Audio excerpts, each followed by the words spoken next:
आप सबका एक बार फिर मैं अपने चैनल पर हार्दिक स्वागत करता हूं। आज की क्लास आप सबके लिए बहुत इम्पोर्टेंट है। कक्षा 9, 10, 11, 12 और जितने भी लोग हिंदी विषय से तैयारी करने वाले हैं, ये सभी लोगों के लिए बहुत इम्पोर्टेंट है। इसलिए हम ऊपर लिख भी दिए हैं कि कक्षा 9, 10, 11, 12 और सभी प्रतियोगी परीक्षाओं के लिए उपयोगी। और यह इसका दूसरा पार्ट है। इसका पहला पार्ट हम आपको बना दिए हैं पहले ही, आज दूसरा पार्ट है। और इन सभी प्रश्नों में जितने भी प्रश्न हैं, सभी प्रश्न इम्पोर्टेंट हैं, बोर्ड पेपर में आ भी चुके हैं और आने की भी चांसेस हैं। और आप लोग जो भी प्रतियोगी परीक्षाएं देते हैं, उन सब के दृष्टिकोण से भी बहुत इम्पोर्टेंट है। और ऐसा क्वेश्चन इस प्रश्न में हम रखे हैं जो कि आने वाली परीक्षाओं में काफी इम्पोर्टेंट है और ये क्वेश्चन आ सकते हैं। तो आप लोग इसे ध्यान से पढ़िए और अपने नोटबुक पर नोट करते चलिए, जिससे कि आपको बाद में कोई दिक्कत ना हो। हम प्रश्न पहले ही लिख दिए हैं जिससे कि समय कम लगे, और इसका उत्तर आपको हम लिखते चलेंगे और बताते चलेंगे। आप लोग ध्यान से इसको देखें और साथ ही साथ अपने कॉपी पर लिखते चलें। पहला प्रश्न है, ध्रुव स्वामिनी के लेखक कौन है? पहला प्रश्न हमारा है, ध्रुव स्वामिनी के लेखक कौन है?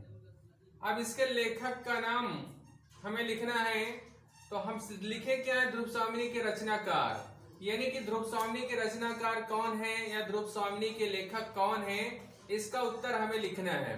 तो ध्रुव स्वामिनी के रचनाकार जयशंकर प्रसाद है। अगर आता है पेपर में कि ध्रुव स्वामिनी के रचनाकार कौन है, तो आप लिखिएगा जयशंकर प्रसाद। यह प्रश्न बहुविकल्पी भी हो सकता है और अति लघुत्तरी भी हो सकता है। तो चाहे जैसे प्रश्न पूछे आप इसे याद कर लें, जिससे कि आपको दिक्कत ना हो। जयशंकर प्रसाद, ध्रुव स्वामिनी के रचनाकार कौन है? जयशंकर प्रसाद। ध्रुव स्वामिनी ये एक नाटक है। ध्रुव स्वामिनी एक नाटक है और बहुत ही फेमस नाटक है जयशंकर प्रसाद का। आप लोग इसे याद कर लें। और दूसरा प्रश्न है आज का, हंस पत्रिका के संपादक। हंस पत्रिका के संपादक यानी कि हंस पत्रिका के संपादक कौन है? तो आप लोग इसका उत्तर लिखें प्रेमचंद्र। प्रेमचंद्र।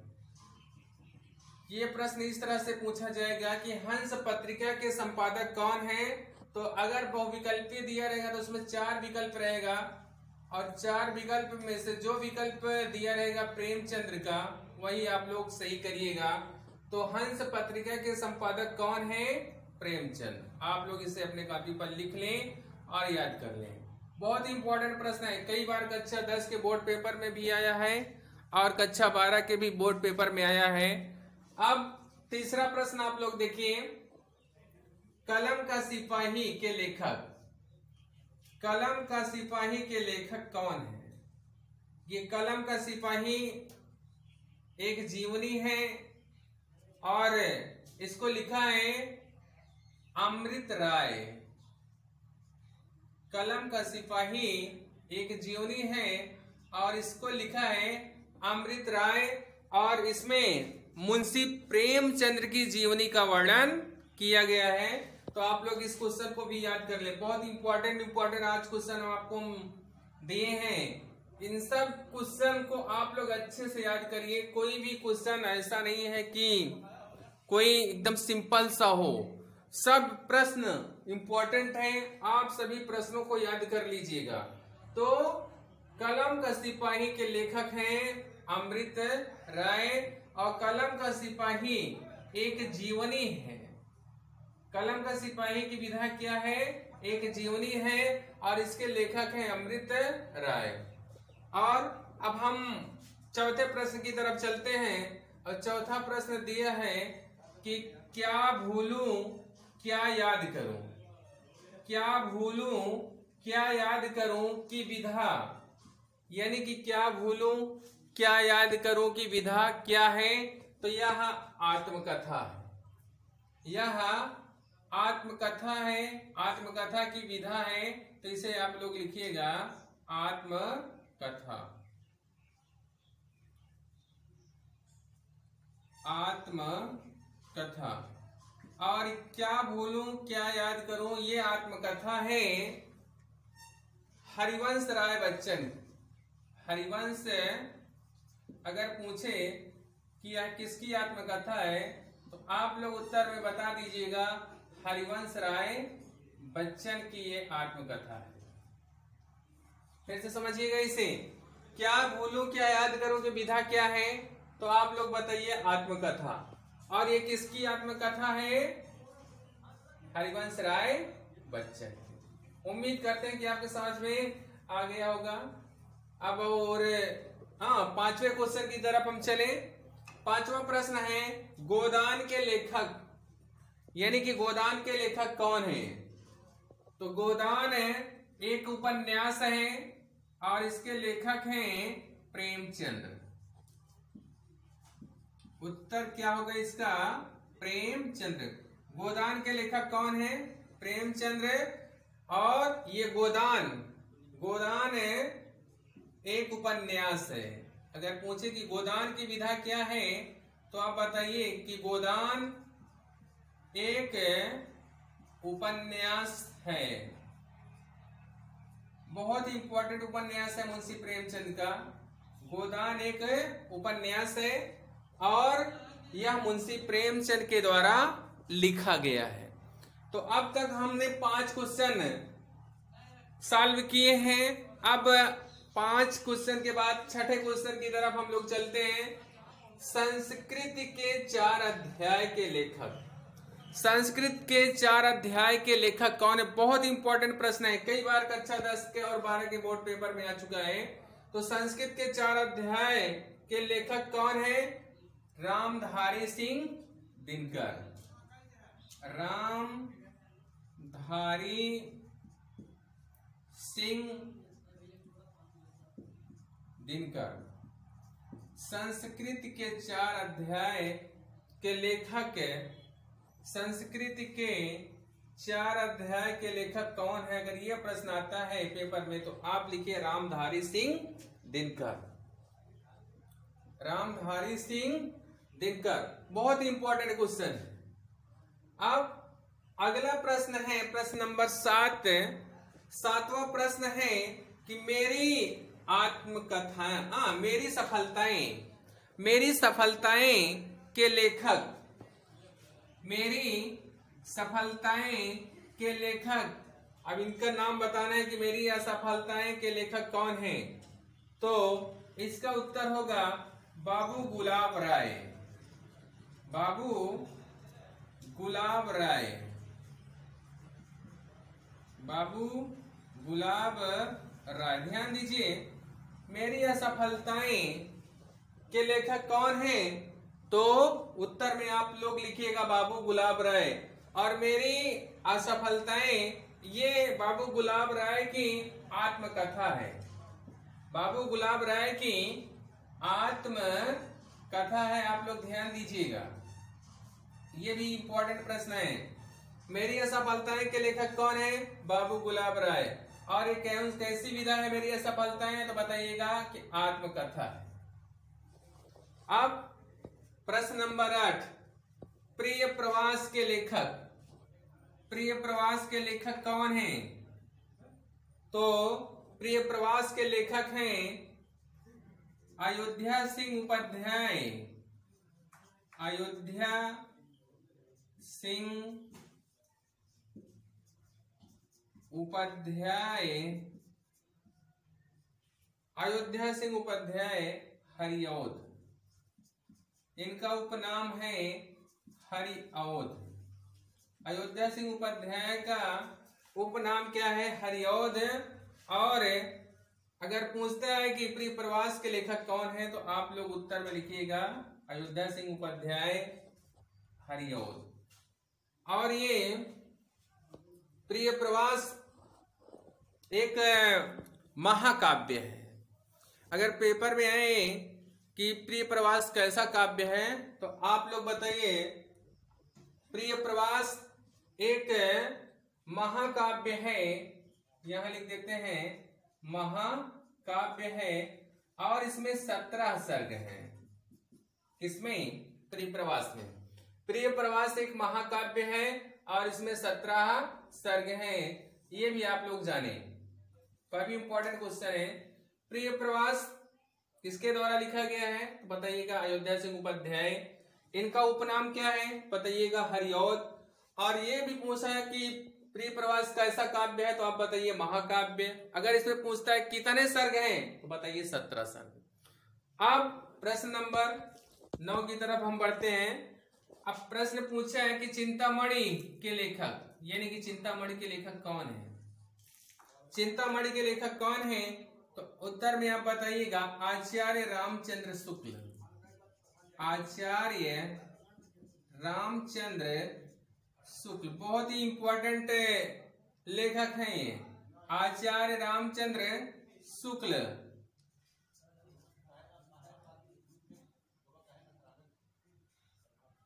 पूछता है प्रश्न कि चिंतामणि के लेखक कौन है। कई बार ये बोर्ड पेपर में आई है रचना, आप लोग बहुत केयर करके इस रचना को याद करना।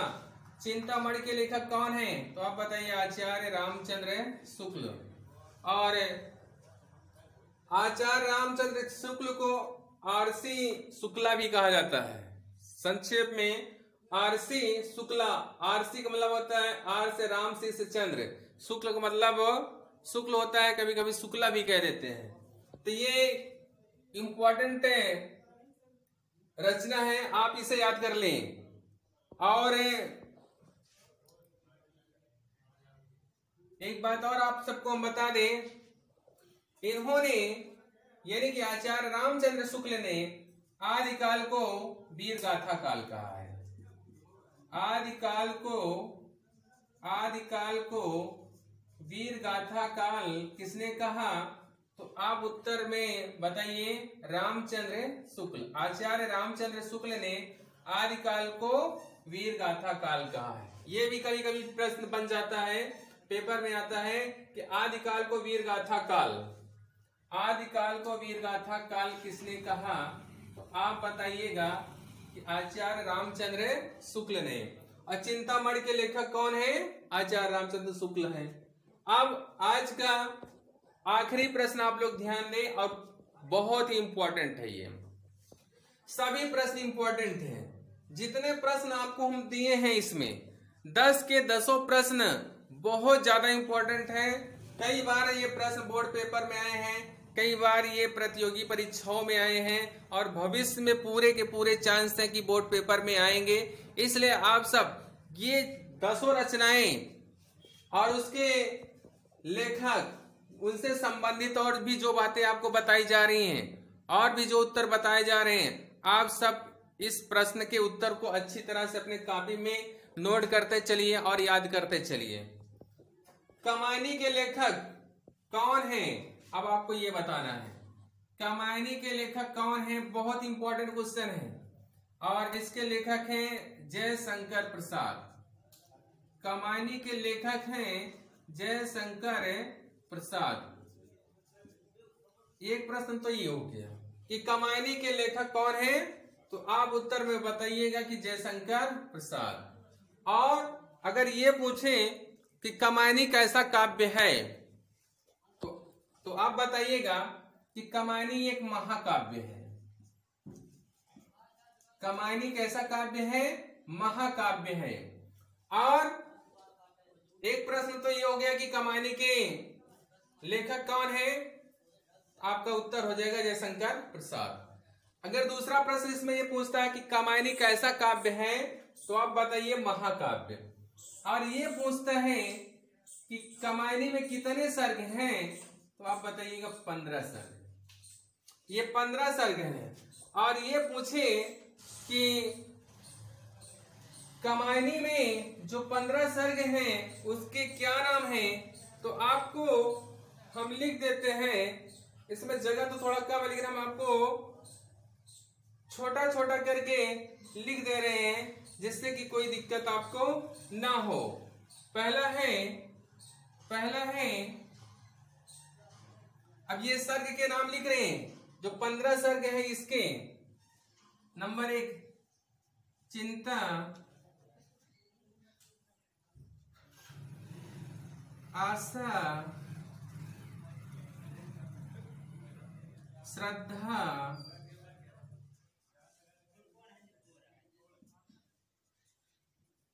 चिंता, आशा, श्रद्धा, काम, वासना, लज्जा, कर्म, ईर्ष्या,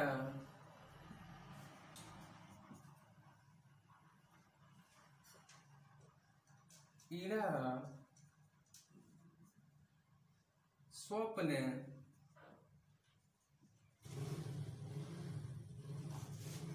संघर्ष,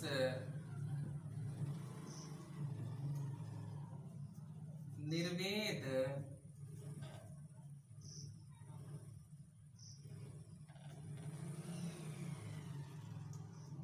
दर्शन, रहस्य,